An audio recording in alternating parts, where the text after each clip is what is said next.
Buenas tardes, estamos aquí para presentarles el estudio Aprendiendo de COVID, la visión de los directivos sanitarios españoles. Un trabajo realizado por Iris Care con el apoyo de la Fundación Signo y el patrocinio de Teva Pharma. Me acompañan el presidente de la Fundación Signo, Josep Pomar, y Rafael Borràs, director de Comunicación y Asuntos de Gobierno de Teva.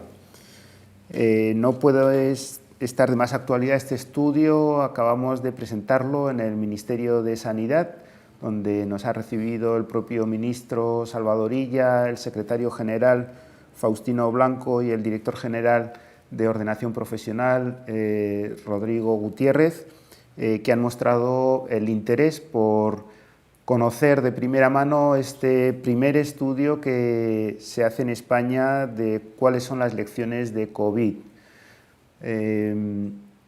Todos queremos mejorar el Sistema Nacional de Salud, pero no se mejora lo que no se conoce y no se conoce lo que no se mide.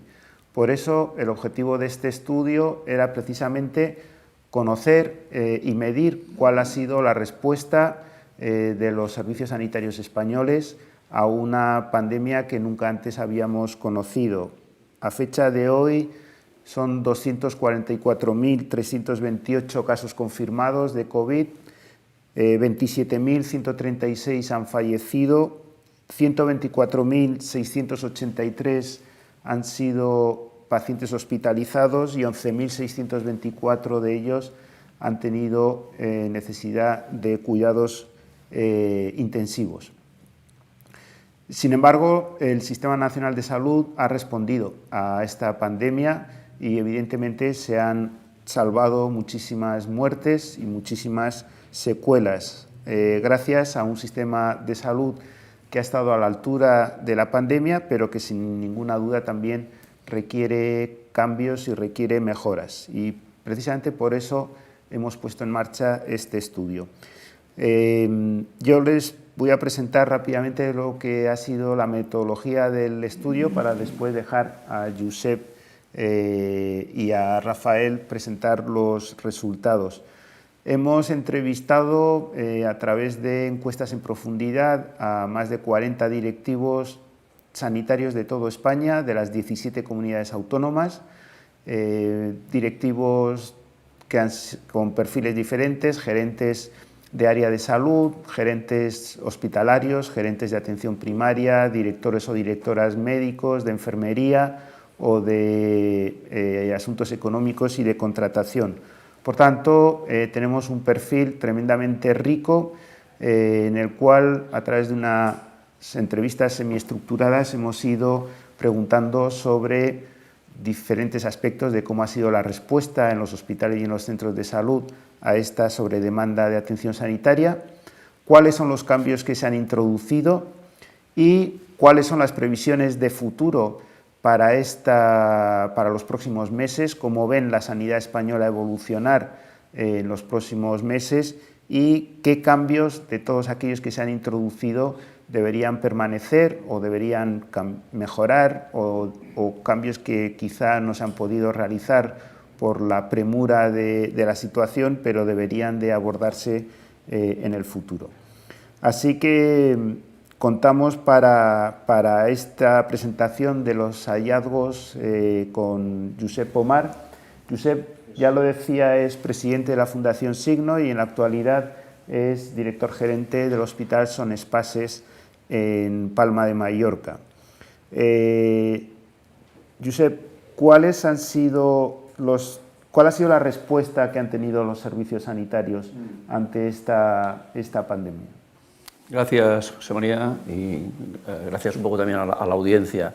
Y un poco uno de los objetivos, como comentaba Jesús Mari Fernández, uno de los objetivos era precisamente hacer este rastreo, este mapa y detectar, identificar cuáles han sido las principales respuestas en el Sistema Nacional de Salud, ¿no?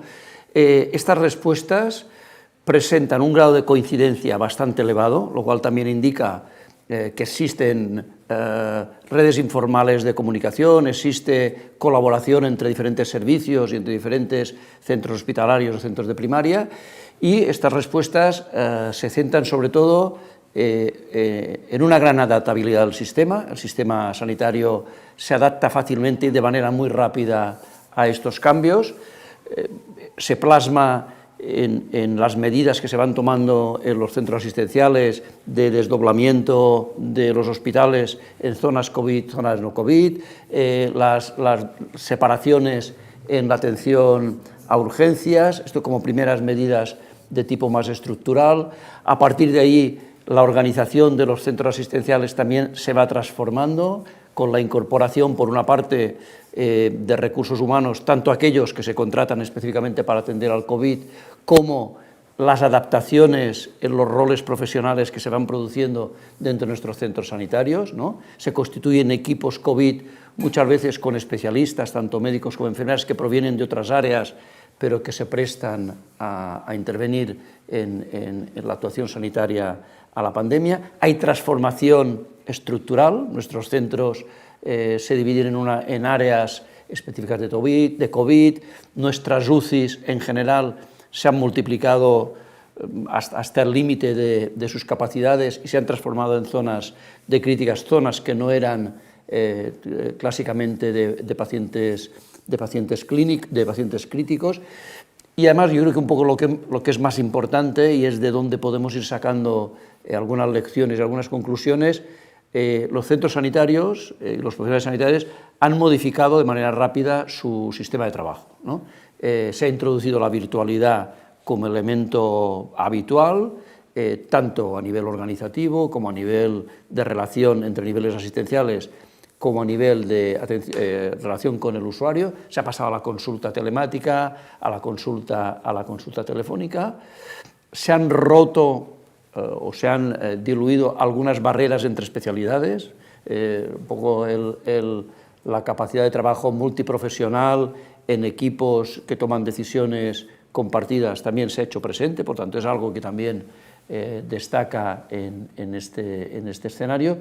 Y también un poco se han establecido unos niveles de colaboración entre ámbitos del sector, salud pública, emergencias, atención primaria, bueno, como habitualmente sucede, pero en este caso con más facilidad, con más ilusión incluso, y con unos resultados no desdeñables. Yo creo que por ahí apuntan estos cambios, estos hallazgos que hemos podido en el estudio, que se podrá seguir en nuestra página web, un poco hemos podido desmenuzar todo un testimonio de hallazgos, toda una lista de cosas pues, que yo creo que ahora conviene retener y nos van a servir de elemento de trabajo. En particular a la Fundación Signo le va a ser de gran utilidad en la preparación de sus jornadas que corresponden a celebrar este año y que vamos a celebrar en octubre. Para nosotros este tema, el valor de este estudio que hemos llevado a cabo juntamente con IRIS y con TEBA va a ser uno de los sustratos importantes para preparar los debates y las respuestas que tenemos que dar también desde la sociedad y desde el sector. Muy bien, gracias Pep. Vamos ahora enseguida a seguir avanzando en los hallazgos del estudio. Antes de nada, quería recordar a quienes nos estáis siguiendo esta tarde que podéis enviar preguntas a cualquiera de nosotros tres enviando un correo electrónico a la dirección comunicación, sin tildes, @tebaes.com, Teba con V. Y podéis seguir mensajes o poner mensajes en Twitter de esta jornada que estamos realizando con el hashtag DIRSanidadCovid-19. Pep, y mirando ya al futuro, estamos en la recta final de COVID, parece, salvo que haya nuevas oleadas. Evidentemente ha habido una inversión enorme durante estos meses en recursos humanos, en productos farmacéuticos, en todo tipo de medidas. Se prometen nuevos fondos económicos. España tiene que acordar un nuevo presupuesto económico para el año 2020. Hay 3 meses prácticamente de cierre de los hospitales y de los centros de salud para pacientes no COVID, salvo urgencias. ¿Cuál es la previsión de futuro de los directivos sanitarios? ¿Cómo veis lo que va a ocurrir con la sanidad española en los próximos meses? Sí. Nos movemos también en 2 planos, ¿no? Hay un plano a corto en el que tendremos que mantener toda una serie de dispositivos, las PCR, los cribajes, la doble entrada, y por lo tanto estaremos todavía en etapa COVID. En esta etapa COVID, en general, se ha podido disponer de una financiación adicional. Creo que en general lo que transmiten nuestros directivos es que han podido contratar, han podido comprar, han podido readaptar el sistema. Por tanto, ha habido un esfuerzo económico importante por parte de las administraciones para hacer frente al COVID, pero no deja de ser cierto que hay otro plano, que es el de futuro, en el que por una parte identificamos necesidades de transformación y por otra el sector también ve con preocupación la posibilidad de que la crisis económica dificulte el mantenimiento del nivel adecuado de las estructuras y sobre todo el de poder financiar estos cambios que en algún caso requieren de manera bien dirigida y de manera puntual y a proyectos específicos requieren inversión, ¿no? Pensamos que este año va a ser un año, o el propio estudio refleja que este año hay una cierta tranquilidad económica, pero evidentemente preocupa el que podamos contar con la financiación adecuada en los próximos años. Es algo que ha estado también presente en la conversación que hemos tenido en el Ministerio de Sanidad y evidentemente pues también entendemos que en este momento todas las administraciones tienen en su agenda esta preocupación, ¿no? Posiblemente, desde el punto de vista, en este caso ya de la Fundación Signo, se debería tratar de una disponibilidad económica que permita hacer frente en el futuro de una manera discriminada, no de una manera generalizada. Entendemos que si puede llegar dinero al sector sanitario que debería llegar, no debe llegar a fondo general, sino que debería ir específicamente a financiar proyectos, a mejorar resultados y de una manera básicamente sostenida en el tiempo. No se trata de inyecciones de capital, sino que se trata de poder mantener unos estándares y también un poco las aspiraciones las aspiraciones que ha tenido siempre el sector de ir adecuando la financiación del sector sanitario a lo que son las financiaciones más homologables con nuestro entorno. ¿Cómo prevéis que sea la demanda asistencial en estos meses? ¿Qué va a pasar con las listas de espera, con esta segunda y tercera oleada que hablan de la atención demorada o no realizada por los pacientes crónicos, etcétera? Posiblemente, como nos ha ocurrido en esta crisis, es muy pretencioso hacer proyecciones a corto plazo, ¿no? Porque sabemos que la crisis pues, nos ha cambiado completamente el mapa. Por una parte, es cierto que la demanda, o sea, la entrada de flujos de demanda en el sistema se ha moderado muchísimo en estos meses, por razones obvias. La población ha seguido las instrucciones que se le marcaban y no ha acudido a los centros sanitarios, ¿no? Por tanto, por una parte, el incremento de la lista de espera es menor del esperable porque ha entrado menos gente en lista de espera.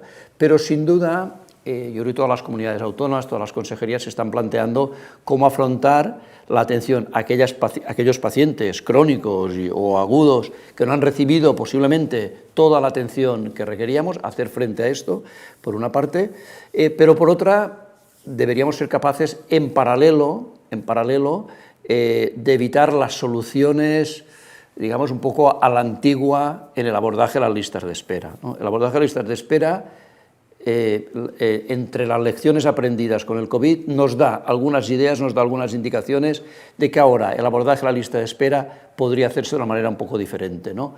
Colaborando primaria, hospital, priorizando de manera adecuada a estas personas, tratando algunos temas de manera virtual. Yo creo que sería un error abordar la lista de espera con el método tradicional, es decir, vamos a ir a por todas a eliminar lista de media, sino que es un nuevo modelo de consulta externa, que es donde tenemos aquellas, en fin, grandes contingentes de lista de espera, y posiblemente también un abordaje diferente de la actividad quirúrgica, ¿no? Flexibilizando horarios, generando equipos de una manera diferente, etcétera, etcétera. Pero esta va a ser, evidentemente, sin ninguna duda, de aquí a final del año, una preocupación de las consejerías, conscientes de que hay ciudadanos que requieren una atención que no puede demorarse mucho más en el tiempo. Muy bien, gracias, Josep. Pasamos a hablar con Rafael Borràs, que es director de Comunicación y Asuntos de Gobierno de Teva, patrocinador del estudio. Rafa, ¿qué dicen los directivos sanitarios de cuál ha sido la respuesta de la industria farmacéutica en esta situación de crisis? Bien, antes lo que sí me gustaría es comentar un par de temas, Jesús María. El primero es aprovechar el foro para agradecer a los profesionales sanitarios su dedicación y su profesionalidad. Tanto a los profesionales sanitarios, médicos, personal de enfermería, farmacéuticos, auxiliares, fisioterapeutas, psicólogos, como a aquellos servicios que están alrededor y que muchas veces no se les cita, ¿no? Limpieza, mantenimiento, alimentación, informática, servicios básicos que son muy importantes para que todo haya funcionado de la manera que ha funcionado. A nivel de industria, para nosotros también era importante saber cómo han valorado nuestro papel los directivos y saber en qué hemos de mejorar, ¿no? Creo que se ha apreciado mucho el esfuerzo en asegurar el suministro de medicamentos, tanto en el entorno COVID como no COVID, porque antes comentábamos el tema, pero hay patología más allá del COVID, hay situaciones que se han de abordar, hay problemas que son paralelos y no podemos poner solo el foco en el COVID, que es muy importante, pero también hay que abordar la globalidad. Por tanto, se ha intentado asegurar y los directivos así lo han manifestado y para nosotros esto es un orgullo. El tema de colaboración y donaciones que ha hecho una parte importante de la industria, este aspecto también es clave para nosotros, pero creemos que forma parte también de lo que hemos tenido que aportar todos como sociedad, no solo como industria y como sector. La colaboración en ensayos clínicos. Actualmente en todo el mundo hay abiertos más de 1.400 ensayos, tanto de tratamiento como vacuna, como diferentes abordajes, y creemos que la industria puede tener y tiene un papel importante en esto. Se ha remarcado el esfuerzo en las soluciones, sobre todo en el entorno UCI. Hemos pasado momentos muy complejos, sobre todo en marzo, abril, con ciertos medicamentos que necesitamos en las UCIs, y aquí sí que hemos hecho un esfuerzo, pero la gente también ha de entender, y creo que lo hemos solventado muy bien en nuestro entorno, en nuestro país, pero la gente ha de entender que es una pandemia que afectaba globalmente al mismo momento en muchos países. Y todos competíamos por una producción que se ha elevado, se ha hecho un esfuerzo importante, pero que es limitada. Entonces todos estamos compitiendo en este sentido y nosotros personalmente estamos contentos por todo lo que hemos podido traer. Luego, los circuitos ágiles, también los directivos sanitarios han remarcado el hecho de que hemos podido suministrar medicamentos más allá de la burocracia. No, primero el medicamento, luego ya arreglaremos la burocracia. Y esto, yo creo, y hemos tenido muchas ayudas por parte de la agencia en ese sentido y por parte de las diferentes comunidades autónomas. Luego hay peticiones que, si quieres, lo podemos abordar posteriormente. Y estos eran los puntos un poco de valoración del sector, y en esto nosotros estamos satisfechos. Muy bien, gracias Rafael. Pep, y sobre los cambios que se han introducido como consecuencia de la pandemia o que deban introducirse para abordar estas nuevas oleadas que comentábamos antes, ¿qué dicen los directivos sanitarios? Aprovecho, perdona Pep, para recordar a toda la audiencia que puede enviarnos sus preguntas o comentarios a la dirección de correo electrónico comunicación@tevaes.com. Pep. Sí, yo una primera reflexión que haría, es decir, en esta pandemia hemos conseguido una entrega, una predisposición, un voluntarismo por parte de los profesionales realmente extraordinario, ¿no? El sistema debería reflexionar de qué manera puede garantizar, de qué manera puede estimular y de qué manera puede mantener también este espíritu de profesionalismo que hemos conseguido en este momento, ¿no? Por lo tanto, también la reflexión sobre cómo se acomoda el profesional sanitario dentro del sistema, cómo se siente reconocido, cómo se siente incentivado, si cuenta o no con todos los elementos que le gustaría contar. Yo creo que esta también es una reflexión de cambio que deberíamos hacer, aunque no aparece tan explícitamente en el estudio, pero también es algo que absorbemos un poco como conclusión y como esfuerzo. ¿Qué cambios deberían consolidarse? A nivel, digamos, más global, hemos visto la necesidad de reforzar los instrumentos de salud pública, ¿no? La salud pública en conjunto, puede haber algún matiz en comunidades autónomas, pero en conjunto debe ver reforzada su papel en el sector sanitario. La atención primaria también en este nuevo rol más proactivo, en este nuevo rol más abierta, ¿no? Menos encorsetada, en colaboración con salud pública, que es capaz de hacer cribados, que es capaz de controlar contactos, etcétera, etcétera, que tiene este rol comunitario que a veces habíamos olvidado. La atención primaria pues debería también encaminarse a este tipo de cambios, ¿no? Y bajando a un terreno más concreto, también decíamos un poco esta adaptabilidad de nuestras estructuras hospitalarias, ¿no? O sea, debemos pensar, incluso desde el punto de vista arquitectónico, en unos hospitales mucho más maleables, donde la tecnología y el espacio se puede transformar fácilmente para dar solución a problemas de este tipo o a otro tipo de necesidades más ordinarias. Este es importante. El tema de la virtualidad, tema de la digitalización del sistema, la transformación digital ansiada durante mucho tiempo, ahora deberíamos un poco permitir que quede anclada y que quede de una manera ordinaria en nuestro día a día. La visita virtual, la visita de telemedicina, la teleconsulta debe formar parte de nuestra estructura y se le debe dar el valor adecuado, ¿no? El profesional tiene que ver cómo se reconoce también este trabajo que supone un esfuerzo importante. Hemos también aprendido que hay que abordar y que debería operarse algún tipo de cambio en la relación entre el entorno social, sociosanitario, y el entorno salud, ¿no? Posiblemente la crisis del COVID nos enseña que ahí teníamos algo que no está del todo bien resuelto y que tenemos un sector importantísimo de la población ubicada en residencia o ubicada en sus domicilios o en su entorno familiar, que por sus especiales características necesita una vigilancia especial. Yo creo que estas conforman algunos elementos de cambio sumados a algunos de los que comentábamos antes, ¿no? Este trabajo en equipo, esta mayor complicidad entre direcciones y equipos de dirección clínica, ¿no? Este modelo de gobierno de los hospitales donde hay decisiones que se comparten y donde se rompe un poco las barreras de reticencia. Yo creo que eso también tenemos que incorporarlo como un cambio en los modelos de dirección y de gobierno de nuestros centros sanitarios. Muy bien, Pep. Pues antes de hacerle una nueva pregunta a Rafael, quería recordar que los informes, tanto un informe ejecutivo que hemos preparado como el informe completo, están a disposición ya de todos ustedes, tanto en la página web de Fundación Signo como en la página web de Teva Pharma o en la página web de Iris Care. Rafa, ¿y qué es lo que piden los directivos sanitarios a la industria farmacéutica ahora y para el futuro que se nos avecina?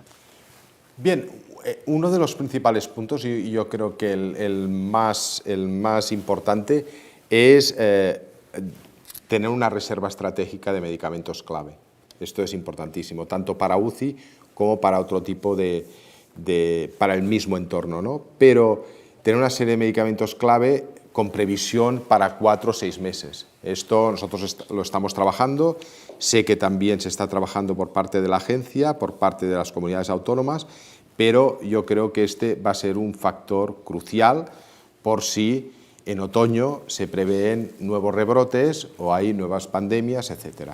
Y esta reserva estratégica también evita la tensión que todos hemos tenido, que es la generación limitada, aunque ha crecido, de producción, en un mundo globalizado donde la pandemia afecta a diferentes países al mismo nivel.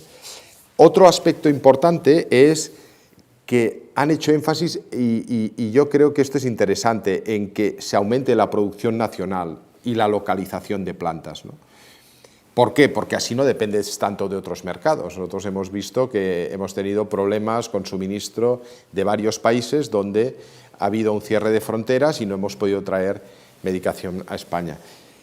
Aquí es importante que también se pueda ver los dos aspectos fundamentales. Uno es el aspecto de salud, mantener medicación para tener previsión a nivel nacional, pero otra es la generación de empleo, contribución al PIB y todo lo que genera también una industria pues mucho más localizada, que además aporte tanto en I+D como en producción, etcétera, etcétera. Y este es otro aspecto fundamental en uno de los efectos colaterales de esta crisis sanitaria y humanitaria, que es la crisis económica. Todo lo que sea localizar y traer empleo y demás, pues es positivo. Luego, la relación, igual que hablábamos, y el doctor Pomar lo ha remarcado y creo que es importante, que es la colaboración entre niveles asistenciales, cómo han trabajado los equipos en conjunto.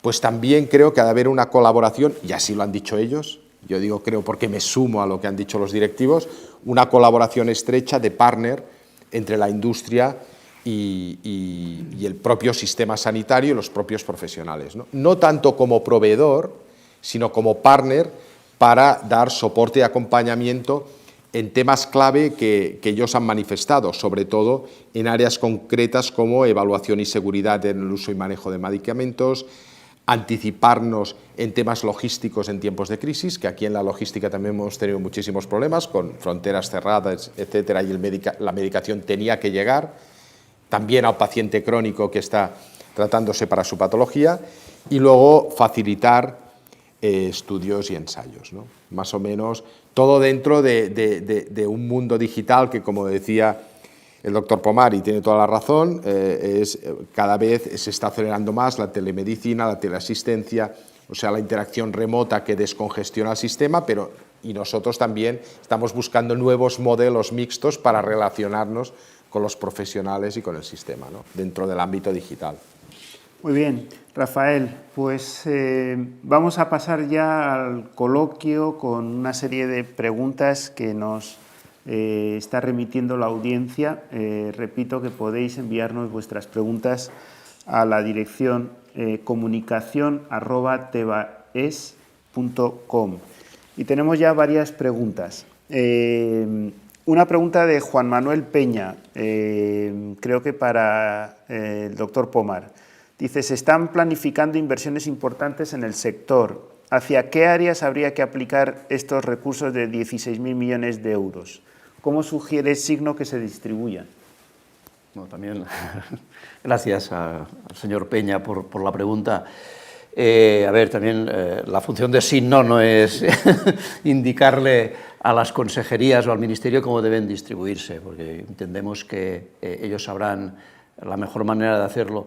Pero sí que es evidente que de este contingente de 16.000 millones parece que una parte importante va a ir al sector sanitario, entendemos que una parte va a ir a enjuagar o a compensar el sobregasto que han tenido las comunidades autónomas, algunas de ellas importando directamente material de protección de otros países, contratando más profesionales. Entonces yo entiendo que esta parte cubrirá este flanco. Y por la otra, bueno, pues yo creo que habría que ser muy comedido en el sentido de que cualquier euro, en un momento que además pues el país pues también va a atravesar un momento crítico, cualquier euro que llegue al sector sanitario debería ir encaminado o bien a hacer frente a las eventualidades o bien a aquellas que realmente nos ayudan a transformar en esta línea a través de la cual pensamos, desde las conclusiones que saca el estudio y desde la propia Fundación, encaminadas a aquellas líneas que son de transformación, ¿no? La transformación tecnológica, la transformación digital y la transformación organizativa. Pensamos que ahí es donde puede ir este tipo de inversión, evidentemente sin olvidar algunas líneas de innovación. Tenemos un sistema sanitario también puntero a nivel mundial y no puede dejar de pedalear también en el campo de la innovación. Muy bien. Silvia Carpallo nos preguntaba también la misma pregunta sobre a dónde dedicar los nuevos fondos financieros, pero también preguntaba sobre cuáles han sido los fallos y los errores. En el estudio se preguntaba también sobre qué es lo que no ha funcionado tan bien y cómo debemos de cambiar eso. Sí, en el estudio aparece esta pregunta. Los directivos que han contestado han sido cautos en este aspecto, ¿no? También han sido conscientes de que es prematuro echarnos la culpa de lo que no ha funcionado bien, pero es verdad que apuntan algunos aspectos. Una, debemos mejorar nuestra capacidad de planificación, ¿no? No hemos tenido un manual de instrucciones a mano en general, ¿no? Teníamos planes por si se caía un avión, por si había un atentado terrorista, etcétera, etcétera. Entonces, uno de los fallos que apuntan es mejorar la planificación en este sentido. Segundo, es evidente que por las razones que sea, en el primer momento de abordar la pandemia hemos tenido problemas de suministro. Posiblemente ahí habrá que revisar un poco la cadena de suministros tal como estaba organizada y revisar de qué manera podemos asegurar estos suministros y también un poco, como se ha apuntado, también un poco ver qué aspectos de producción o de fabricación se deben considerar estratégicos y deben estar más cerca de nosotros, ¿no?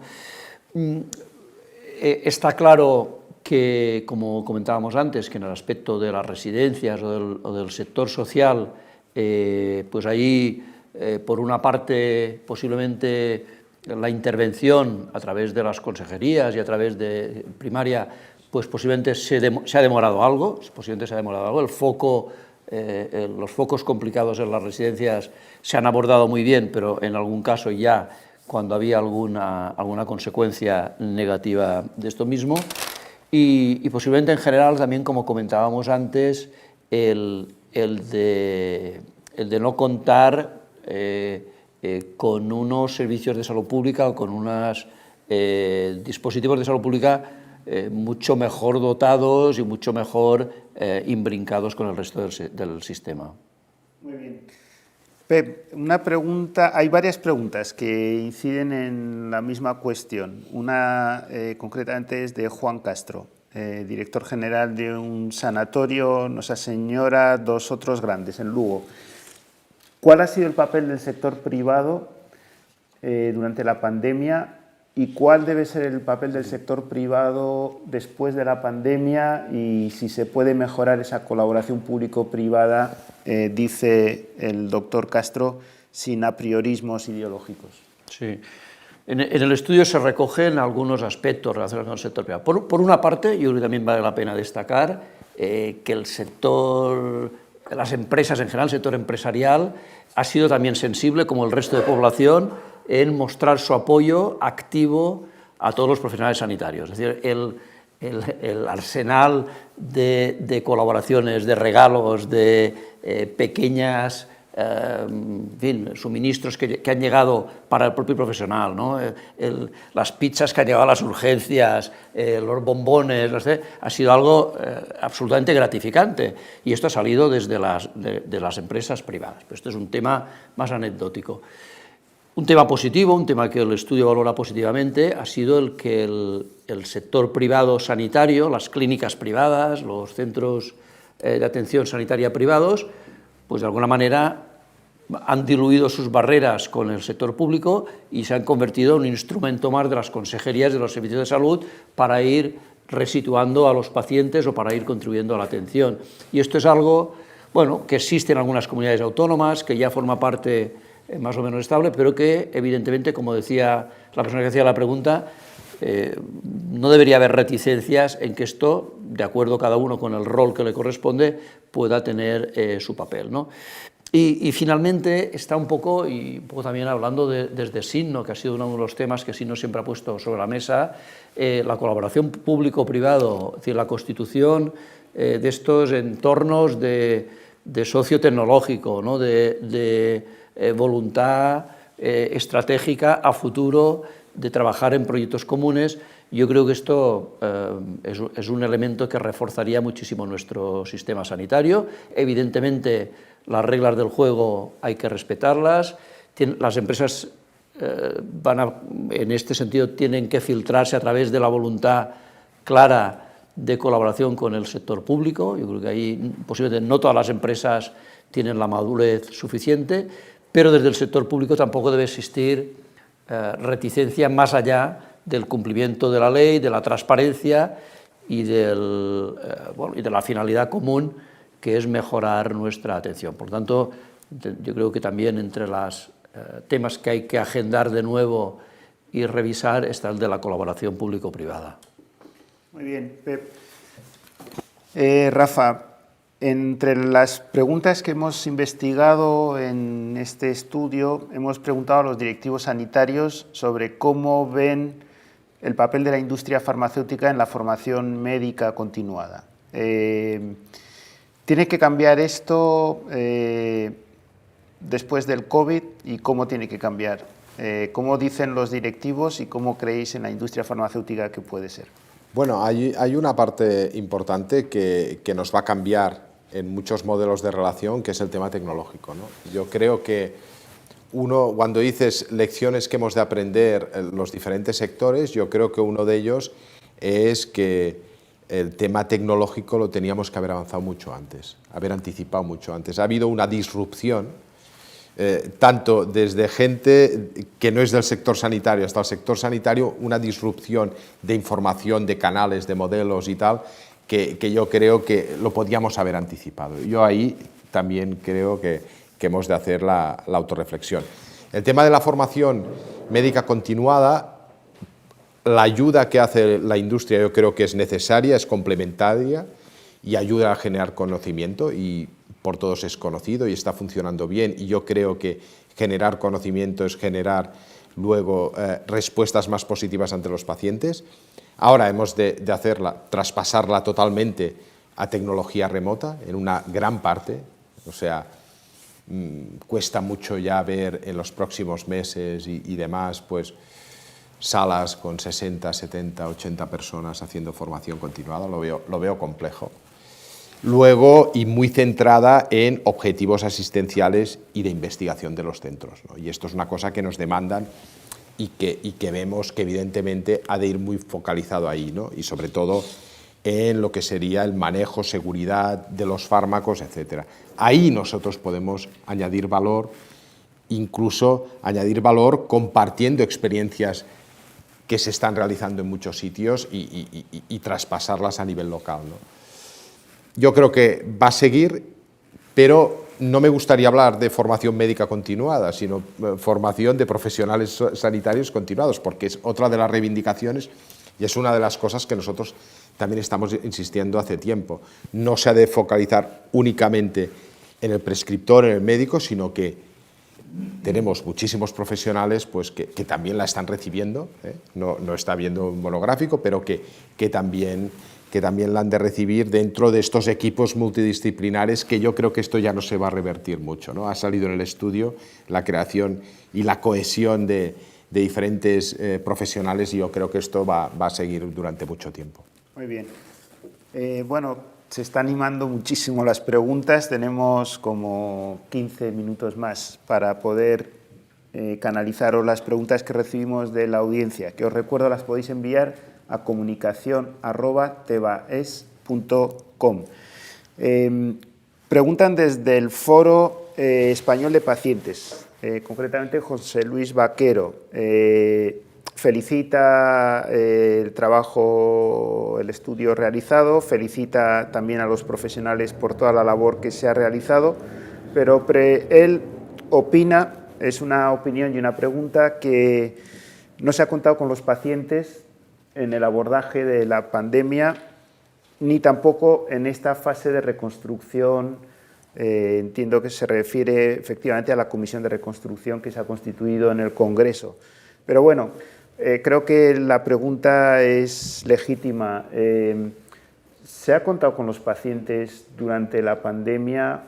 Y si no se ha contado porque la situación de emergencia lo dificultaba, ¿deben el Gobierno, las consejerías autonómicas, los hospitales, los gerencias de atención primaria contar más con los pacientes en la nueva realidad sanitaria?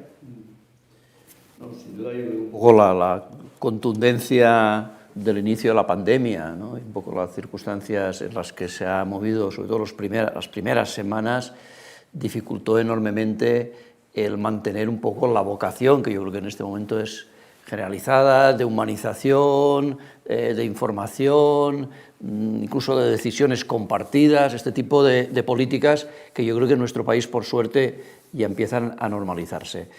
Sí que por parte de los profesionales, y en el estudio se refleja, existió sensibilidad, desde luego por el personal de enfermería, que es quien más horas se encuentra cercano al paciente o a la familia, es de una sensibilidad especial de cómo solventar o cómo superar la barrera que las medidas drásticas que había que tomar supuso. Es decir, el no permitir visitas, el no permitir acercarse a los pacientes ingresados, pero sí que desde el sector profesional hubo sensibilidad. Y yo creo que en general se intentaron articular soluciones. Es posible que no desde un primer momento, por una parte, que permitían la comunicación paciente-familia a través de dispositivos, tabletas o algún tipo de dispositivo, y por otra, flexibilizando en unas segundas etapas algún tema de visitas, de despedidas. En muchos hospitales se han creado pues esto, las visitas de últimos momentos en todo este entorno, pero con dificultades, evidentemente, que también nos tienen que hacer pensar de qué manera en situaciones críticas los familiares y los pacientes pueden tener un mayor protagonismo. Yo creo que sí, que evidentemente, como decía al principio, yo creo que en todas las estrategias, en este momento de las consejerías y de los servicios de salud, entra el rol central del paciente. Yo creo que el nuevo paradigma pues que en este momento prima en el sector sanitario, que es la del valor, ¿no? La de apostar por aquellas fórmulas, por aquellas actividades que aportan valor, es siempre el valor desde la perspectiva del paciente, ¿no? Es decir, nosotros tenemos que aplicar en fin, acciones que aporten valor al paciente, ¿no? Yo creo que es verdad, yo creo que hay que reconocer que el paciente puede haber quedado un poquito arrinconado. La población ha tenido una respuesta, yo creo que absolutamente colaboradora. La población ha tenido un reconocimiento hacia aquel profesional, médico, enfermera o farmacéutico que le llamaba a su domicilio para hacerle la consulta telefónica. Yo creo que en este sentido sí que se ha intentado superar las barreras que imponía la pandemia, buscando nuevas fórmulas de acercamiento. Pero desde luego estoy un poco también de acuerdo con el espíritu crítico de la pregunta, en el sentido de que bueno, pues igual tenemos que revisar cómo hemos estado haciendo esto y desde luego aprender alguna lección para mantener un poco este cuerpo de pensamiento que hoy en día pone al paciente en el centro de todas nuestras actividades. Muy bien. Pues yo ya os voy a ir pidiendo que en las siguientes respuestas seáis breves, porque así pues tenemos la oportunidad de responder a todas las preguntas que tenemos. Dice una persona que el ministro ha anunciado reservas estratégicas. Precisamente hoy, en la reunión que hemos comentado, que hemos tenido con el ministro y con su equipo en el ministerio, hace un par de horas, nos lo confirmaba, que el Ministerio ya está trabajando en las reservas estratégicas, tanto a nivel nacional como a nivel europeo. Pregunta, ¿cómo deberían de organizarse estas reservas estratégicas? ¿Cómo deben de coordinarse? ¿Quién debería estar detrás? Rafa, ¿alguna pregunta? Y Pep, si quieres complementar también, ¿alguna respuesta? Bien, a ver, la Reserva Estratégica de Medicamentos, básicamente lo que sería la Agencia Española del Medicamento es quien ha de establecer el listado, las prioridades. Esto también se basa en varios aspectos, ¿no? Tenemos, por un lado, medicamentos esenciales en el entorno COVID, que la propia experiencia y este tiempo nos ha indicado de que son cruciales si hay un rebrote, y otro de otras patologías de medicamentos esenciales, que esto además está coordinado con la Organización Mundial de la Salud y lo tenemos muy claro, ¿no? Ahí tenemos todo un paquete, lo que sería medicamento, luego podríamos hablar de productos sanitarios, podríamos hablar de EPIs, etcétera, ¿no? Lo que es medicamento, donde tenemos que intentar, hemos de asegurar tener pues un cojín para unos meses por si hay un posible problema y para anticiparnos, ¿no? Pero yo creo que la Agencia Española del Medicamento, coordinado con las comunidades autónomas, con las consejerías de sanidad, son quienes luego esto lo han de traspasar a los diferentes centros, los diferentes profesionales, tanto dentro del ámbito hospitalario como el ámbito comunitario, oficinas de farmacia y demás, y entonces pues establecer un plan que nos asegure una estabilidad en este aspecto y no hagamos pues falta de stock y tengamos tensiones a la hora de que el medicamento llegue al paciente. Sí, no, solo añadir algún ejemplo ha sido claro, el tema de los respiradores, el tema de los equipos de producción, etcétera, etcétera, y está claro que también es lección aprendida, ¿no? Hay que tener... Y es verdad que a lo mejor, y también haciendo autocrítica, desde la perspectiva de gestión, nunca se ha querido sobredimensionar el por si acaso tal. Venimos de una cultura de gestión que hemos intentado ser muy eficientes, pero es verdad que hay que establecer unas líneas de excepcionalidad para aquellos suministros o para aquellas tecnologías que necesitamos, ¿no? Y un tema profesional, bueno, sería un tema más complejo. Muy bien. José Luis Díez hace dos preguntas que darían cada una de ellas para un debate de 1 hora, y te pido que respondas, por lo menos que des una valoración adicional, porque ya lo has mencionado en la presentación de los hallazgos y conclusiones. Es cómo indican los expertos que debe ser la relación entre atención primaria, hospitales y salud pública. Si puedes profundizar un poco más. Y segundo lugar, no sé si es una pregunta o es un estado de opinión, ¿va realmente, y lo pone en mayúsculas, el Sistema Nacional de Salud a hacer la transformación digital que se necesita? Bueno, efectivamente nos sobrepasan las preguntas. Yo creo que algún paso en transformación digital haremos. Estoy convencido de que, en fin, subiremos algún peldaño, estoy convencido, ¿no? Porque además es evidente, ¿no? Por lo tanto, no sé si será el normalizar la digitalización en nuestro sector, pero pasos habrá seguro, ¿no? Siendo concreto.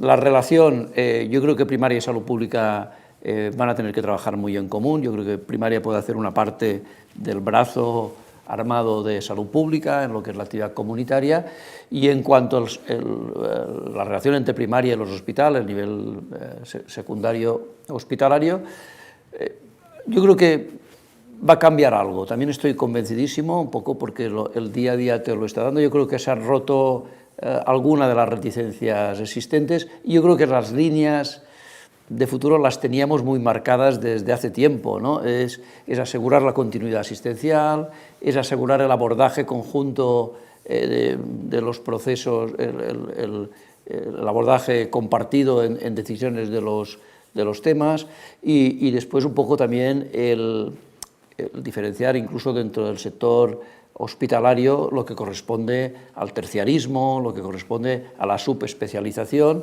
porque la subespecialización, bien entendida, ubicada donde corresponde, pues también solventa muchísimos problemas y evita mucho trasiego inútil de los ciudadanos. Muy bien. Bueno, pues continuamos con preguntas. Antes quiero recordaros a todos los que nos escucháis esta tarde que podéis tuitear vuestros comentarios en Twitter con el hashtag DIRSanidadCovid-19. Planes de contingencia. ¿Se están preparando nuevos planes de contingencia para evitar que ocurra lo que ha ocurrido tanto en los hospitales como por parte de la industria farmacéutica? Sí, también brevemente, sí. Creo que es constatable que casi todos los servicios de salud y todos los hospitales y primaria están preparando lo que podría ser una eventual oleada. Yo creo que en este sentido entiendo que la experiencia pasada y las lecciones aprendidas van a ser una garantía, van a ser de que si hubiese nuevos episodios, pues yo creo que tendríamos mucho ganado. También es verdad que puede haber algún efecto desgaste, algún efecto cansancio, que también tenemos que aprender a abordar de forma adecuada. Muy bien. Rafael. Yo creo que la capacidad de anticipación va a estar presente. Yo creo que, como ha dicho el doctor Pomar, todos hemos aprendido. de la lección, ¿no? A partir de aquí hemos de ver cómo articulamos todo esto y podemos estar preparados para cualquier eventualidad, ¿no? Muy bien. Pues hay un grupo de preguntas que tiene que ver, no podía ser de otra manera, con la respuesta de los profesionales. Has mencionado que entre los hallazgos del estudio se han mostrado nuevas fórmulas de colaboración entre profesionales dentro de un hospital de distintas especialidades, de especialistas hospitalarios con especialistas de primaria, de distintas profesiones, médicos con enfermeros, etcétera, etcétera. ¿Cómo tiene que ser esa nueva colaboración o esa nueva multidisciplinariedad de los equipos profesionales, por una parte, y en segundo lugar preguntan por la voluntad de cambio que puedan tener los profesionales clínicos a hacer las cosas de manera diferente? Hace referencia larga a pues las barreras que muchas veces existen a cambiar la manera de trabajar por parte de los profesionales, la defensa de los espacios de cada uno en los centros sanitarios. ¿Cómo ves tú una ventana de oportunidad ahora para que se produzcan estos cambios y hacia dónde deberían orientarse? Sí. Yo creo que ha estado en la agenda lo de los equipos multidisciplinares, lo de las unidades de gestión clínica multiprofesional, ha estado en la agenda, pero yo creo que ahora se trata de arraigarlas donde se han iniciado e ir creándolas, ¿no?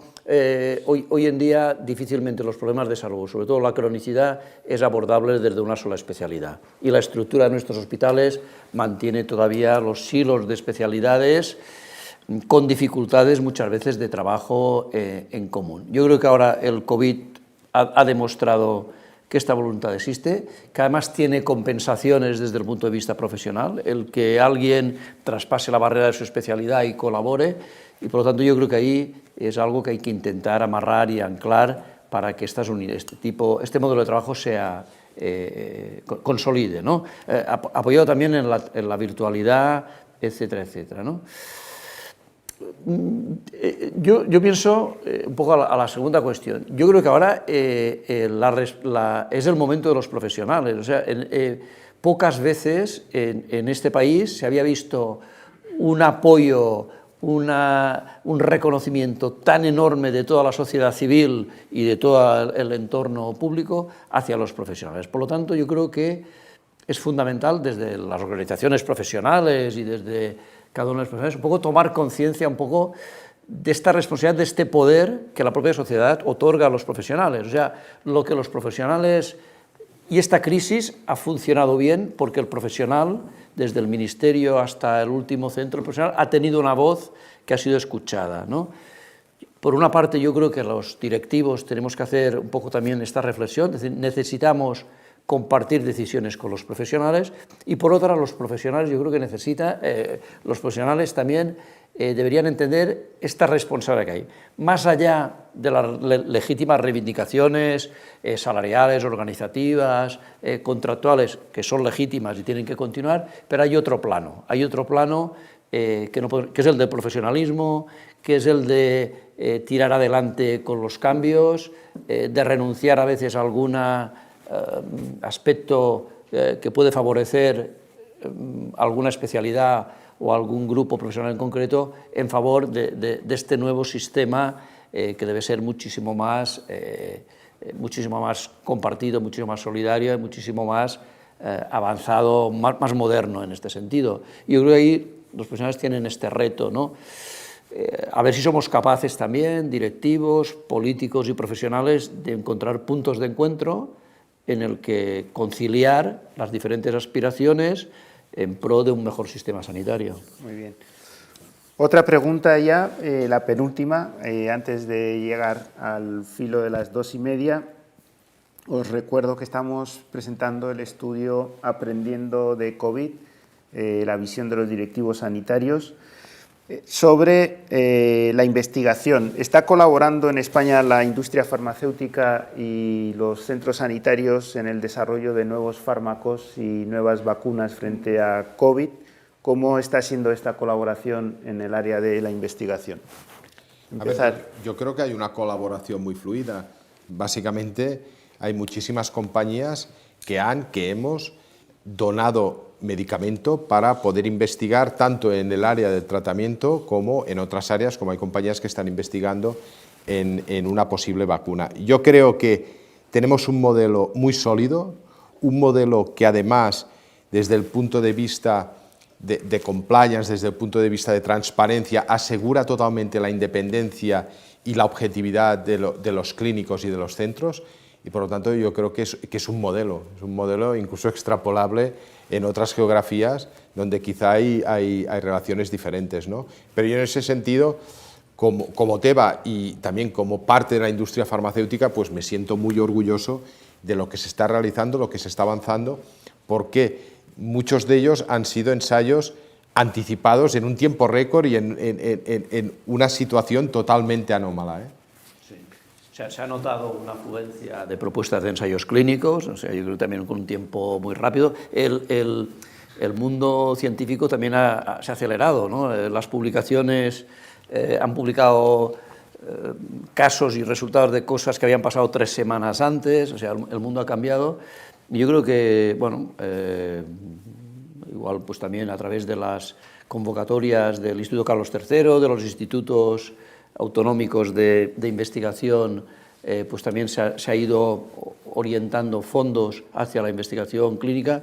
Y yo creo que en este sentido, que España necesita, una de las áreas donde España necesita dar por lo menos un pequeño salto, sino un gran salto, yo creo que también hay que aprovechar esta ventana de oportunidad en los temas de investigación, ¿no? Porque hay talento, los hospitales, nuestros centros presentan estructuras muy favorecedoras de esta investigación y es también momento de impulsarlo. Muy bien. Pues nos queda tiempo para una última pregunta. Josep, preguntan, ¿hay que medicalizar las residencias de mayores? ¿Se tiene que integrar la atención sanitaria y la atención social? En el estudio no aparece como tal alguna respuesta a este sentido. Está claro que hay que abordar el tema de la atención sanitaria y las residencias de mayores, ¿no?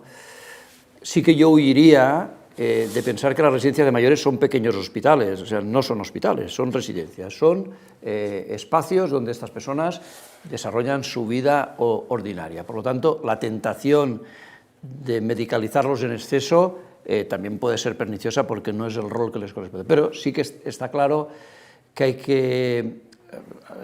hay que disponer de sistemas de vigilancia epidemiológica, de seguimiento de los procesos, etcétera, etcétera. No basta con las acreditaciones de calidad, no basta con las ISOs y estas cosas, sino que hay que poner planes mucho más funcionales en el seguimiento de estas residencias y, sin duda, mejorar la atención médica y de enfermería y, sin duda, mejorar la coordinación con los centros de atención primaria y las residencias. Muy bien, pues nada más. Muchas gracias. Son las 14:28, justo a tiempo de concluir esta presentación del estudio Aprendiendo de COVID-19, la visión de los directivos sanitarios, un estudio de la Fundación Signo, patrocinado por Teva Pharma y realizado por Iris Care. No me queda más que agradecer a Josep Pomar, presidente de la Fundación Signo, a Luis Carretero, que nos acompaña aquí también, secretario general de su junta directiva, y a Rafael Borrás, director de Comunicación y Asuntos de Gobierno de Teva Pharma en España, por estar hoy aquí presentes, por haber hecho realidad este estudio, y reitero que todos ustedes tienen la posibilidad de descargarse el estudio en cualquiera de las páginas web de Fundación Signo, de Teva Pharma o de Iris Care. Muchísimas gracias, buenas tardes y muchas gracias por el trabajo que todos vosotros habéis hecho durante estos 3 largos meses de lucha contra la pandemia. Buenas tardes. Gracias.